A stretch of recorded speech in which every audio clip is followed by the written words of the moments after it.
একেই বলে চান কপাল। মোস্তাফিজের ম্যাজিক দেখলো বিপিএল 2026 সাল শুরু হতে না হতেই মোস্তাফিজকে নিয়ে কারাকারি করলো তিনটি ফ্র্যাঞ্চাইজি, যার মধ্যে সফল হয়েছে রাজশাহী কিংস নামের ফ্র্যাঞ্চাইজিটি। বিস্তারিত জানতে সম্পূর্ণ ভিডিওটি দেখুন।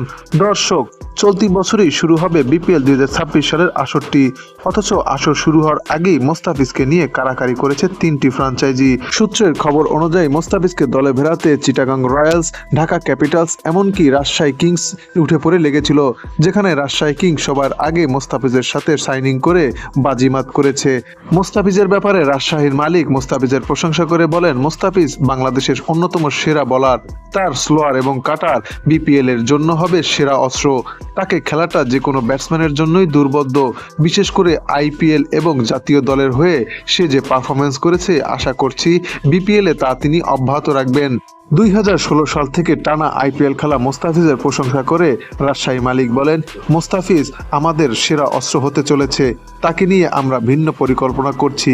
এবারের বিপিএলে আমরা দেশি এবং বিদেশি প্লেয়ারের সমন্বয়ে দুর্দান্ত টিম গঠন করব বলে আমরা আশা করেছি।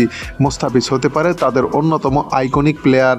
বিপিএল 2026 সালের প্লেয়ার ড্রাফট অনুষ্ঠিত হবে নভেম্বর মাসের শেষের দিকে, অথচ এক মাস আগেই মোস্তাফিজকে দলে বেরিয়েছে দলটি।